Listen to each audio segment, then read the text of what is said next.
Voy a compartir pantalla.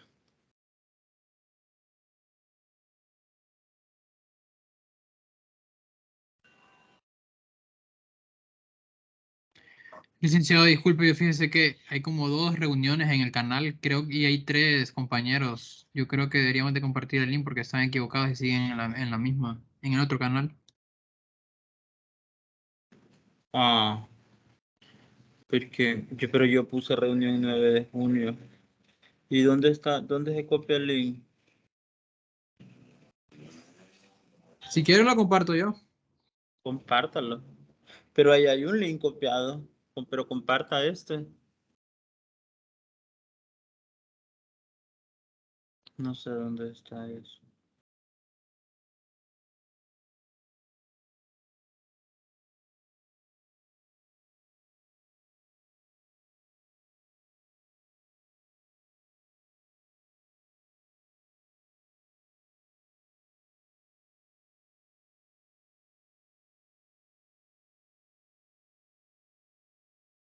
Lo compartió.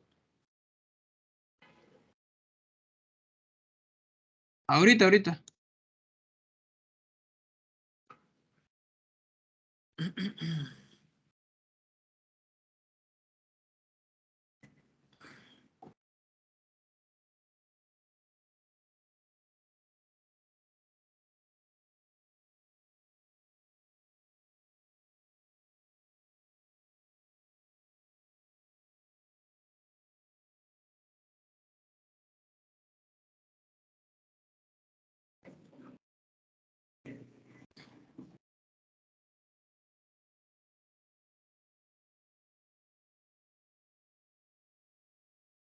Bueno, ahí se van a ir conectando, ¿verdad?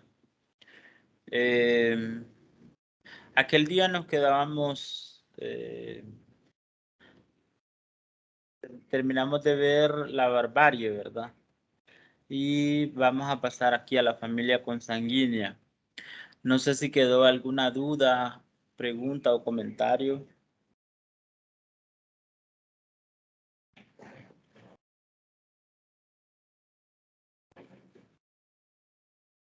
No. Bueno, comentarles que tuve problemas ayer y es posible que de pronto tenga otros también, porque se acuerdan que cuando yo me presenté en el campus, yo les comenté que estoy sacando una tercera maestría, ¿verdad? Y entonces ayer estábamos en cierres, bueno, es que me cambiaron el horario también, entonces me compliqué un poco. No es todo el tiempo, ¿verdad? Que estamos en esas clases, pero sí, ayer fue un día así. Entonces por eso no pude compartir la clase. Bueno, vamos entonces aquí por la familia consanguínea. Esta familia, pues, fue la primera etapa de la familia.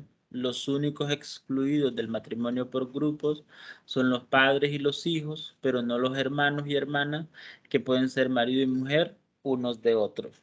Mar decía, en los tiempos primitivos, la hermana era la esposa y eso era moral. Esto ya lo vimos en la Punalúa también, ¿verdad? Bueno, vamos por la Punalúa. De la familia consanguínea salió la familia Punalúa, que fue un progreso importante porque no solo excluyó a los padres y los hijos del comercio sexual recíproco, sino que también excluyó a los hermanos. Punalúa quiere decir compañero íntimo, es la comunidad recíproca de maridos y mujeres que al principio excluyó a los hermanos carnales y después a los primos. Ya aquí vamos viendo una reconfiguración de la familia tal y como la conocemos. Eh, Cada familia se dividía después de algunas generaciones, porque en la comunidad primitiva, en el estadio medio de la barbarie, solo permitía un determinado número de miembros en la comunidad familiar, y cuando se impidió la unión sexual entre hijos de la misma madre, grupos de hermanas formaron una nueva comunidad, y lo mismo sucedió con los hermanos, y se llamaron la familia Punalúa. Bueno, esto ya lo vimos. La tribu, la gens, por donde nos quedamos aquel día. Aunque vimos también el papel de las mujeres, ¿verdad? Cuando las mujeres empiezan a volverse objeto de cambio. Bien, entonces vamos con la familia sindiásmica. La familia sindiásmica, un hombre vive con una mujer, pero de tal suerte que la poligamia, o sea, tener varias mujeres, y la infidelidad ocasional siguen siendo un derecho de los hombres. Pero se exige la más absoluta fidelidad a la mujer mientras dure la vida en común y su adulterio se castiga cruelmente. El vínculo matrimonial se disuelve fácilmente y los hijos quedan con la madre. ¿Se les hace común eso? Sí, ¿verdad? Eso se sigue reproduciendo.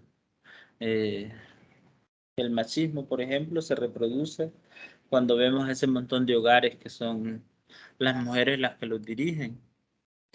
Y, y es triste, por ejemplo, cómo a las mujeres les llamamos las luchonas, pero a los padres que abandonan nadie los menciona ni hace chiste de ello.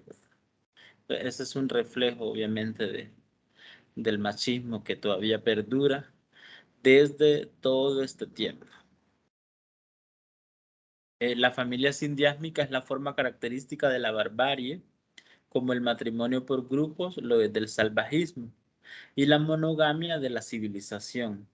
La familia sindiásmica evolucionó a la monogamia, hombre-mujer, porque entraron en juego nuevas fuerzas de orden social, ya que de lo contrario no hubiera habido razón para una nueva clase de familia.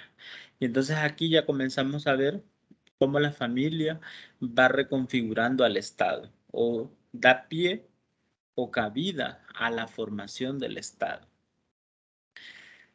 Comienzan a haber nuevas reglas del juego. América fue la tierra clásica de la familia sindiásmica. En ella no se desarrolló una monogamia estable en ningún tiempo ni lugar antes de la conquista.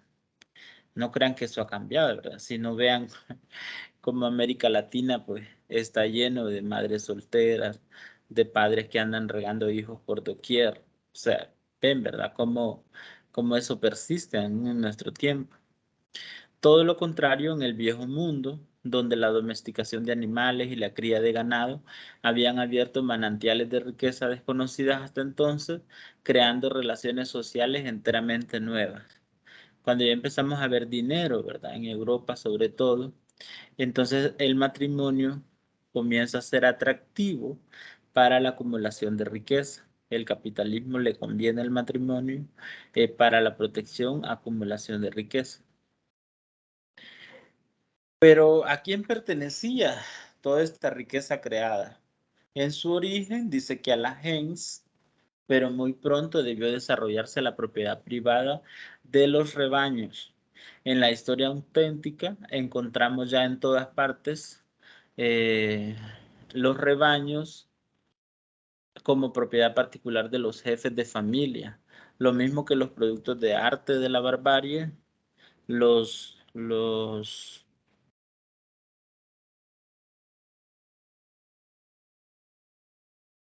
de la barbarie, los metales y objetos de lujo y el ganado humano y los esclavos. Vamos viendo cómo entonces comienza a darse paso a la propiedad privada. Eh, ¿Quién es Glenda? Es de la clase, Glenda Aguilar.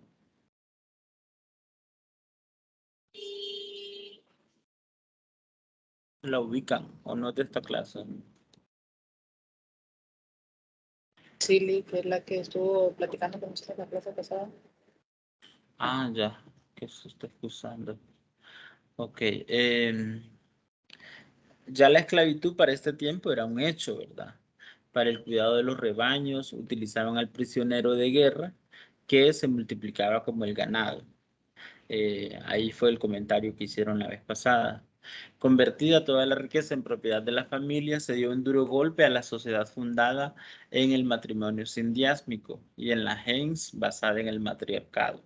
El matrimonio sindiásmico puso junto a la verdadera madre al verdadero padre, Ya aquí entonces ya se empieza a privatizar también el uso sexual de la mujer. Con arreglo a la división del trabajo en la familia de esa época, proporcionar la alimentación y los instrumentos de trabajo necesarios para ello.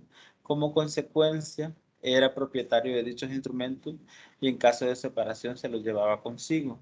Y la mujer conservaba los enseres domésticos. El hombre era propietario de los alimentos del ganado, del nuevo instrumento de trabajo esclavo. Ven cómo se van marcando las desigualdades, ¿verdad? Y los roles de género a medida que fuimos evolucionando a la civilización. Vean qué interesante.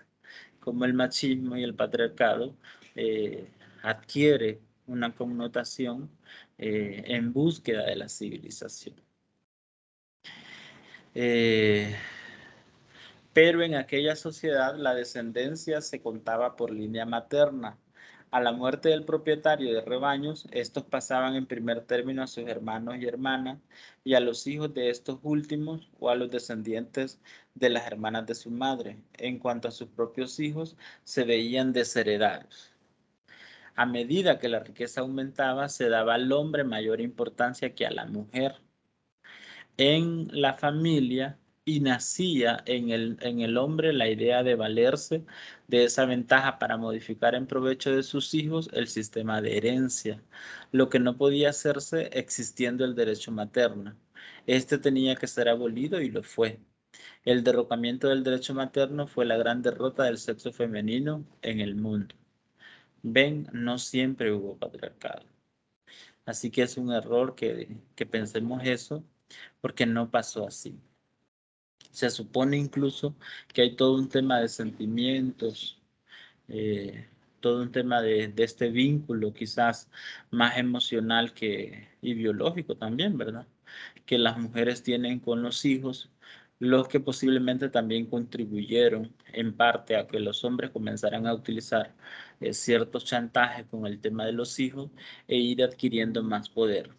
Pero ven como la esencia era el tema de propiedad privada. O sea, la propiedad privada no solo era un tema de tierra, era un tema de cuerpos, porque estamos hablando de cuerpos esclavos, cuerpos de mujeres, de riquezas, etc. O sea, era todo un tema político, social e ideológico, eh, el que obviamente fue dando cabida a todo esto. Esta forma de familia señala el tránsito de la familia sindiásmica a la monogamia. Para asegurar la fidelidad de la mujer y por consiguiente la paternidad de los hijos, aquella es entregada sin reservas al poder del hombre. Cuando éste la mata, no hace más que ejercer su derecho. Ahora pasamos a la monogamia, a la que dio rápido desarrollo el derrumbamiento del matriarcado. Todavía hasta el 2008, en la Constitución, por ejemplo, de República Dominicana, no era nada ilegal que un esposo le pegara pues a su esposa o a una mujer en público. Todavía en muchos, si no es que en todos países musulmanes, los países musulmanes, el hombre puede renegar de la mujer o puede deshacerse de su mujer por calumnias o por cosas que invente. Puede ejercer su derecho, porque allá lo ven como un derecho, a la agresión física. Todavía tenemos formas de familia sindiásmica. No crean que no pasa en Honduras. Obviamente pasa, nada más que aquí ya no es legal. Aquí ya se está utilizando un tema de coacción y de uso de la fuerza. Pero en cientos de países, bueno, en decenas de países, mejor dicho, todavía se sigue practicando estas formas.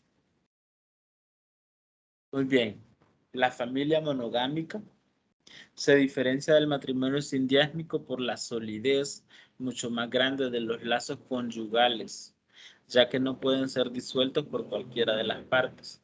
Ahora, solo el hombre, como regla, puede romper esos lazos y repudiar a la mujer, que es lo que les decía, que todavía se da, y tiene el derecho de infidelidad conyugal.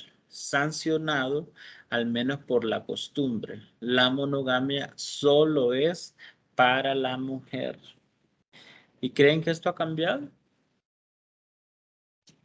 Como dijo una de sus compañeras aquel día, cuando son ellos, son los machos, ¿verdad?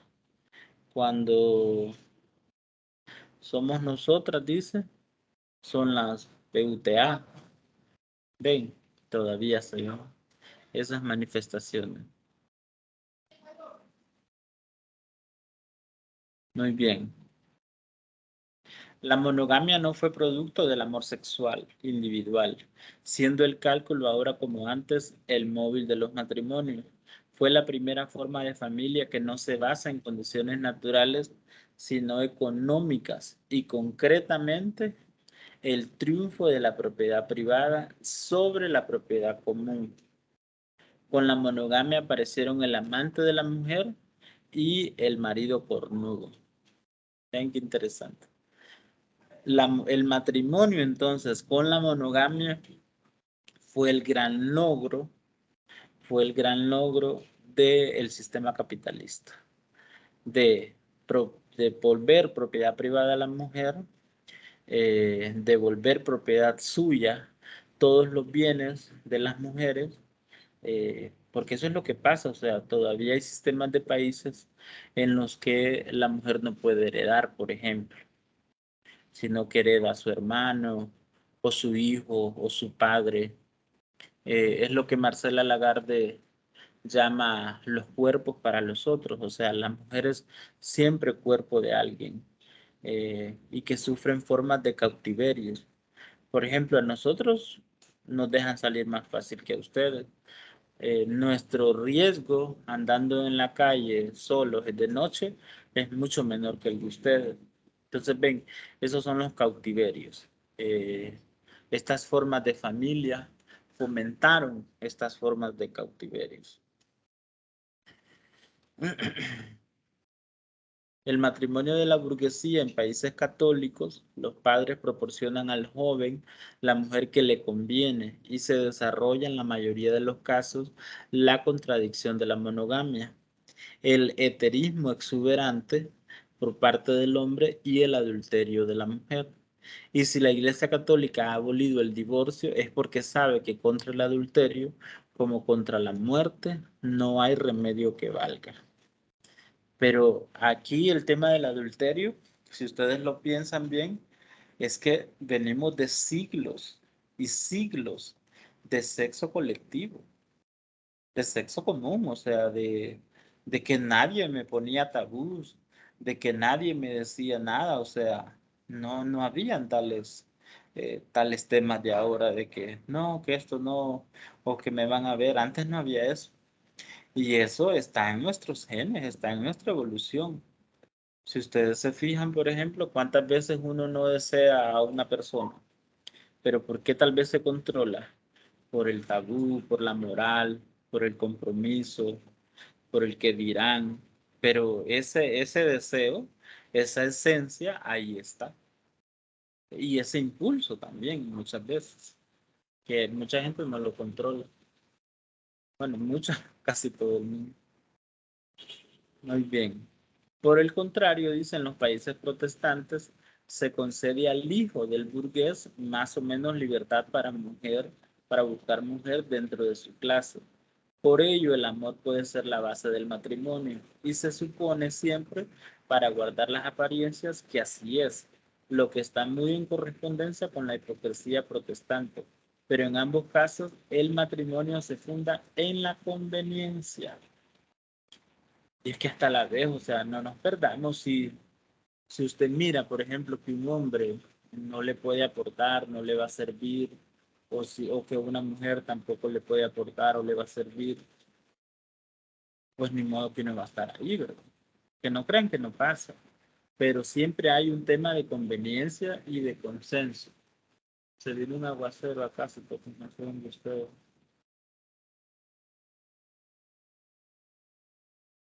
En la clase dominante dice, solo por excepción se presentan casos de matrimonios concertados, con toda libertad. mientras que esta es la regla en las clases oprimidas. O sea, nosotros sí nos casamos por amor.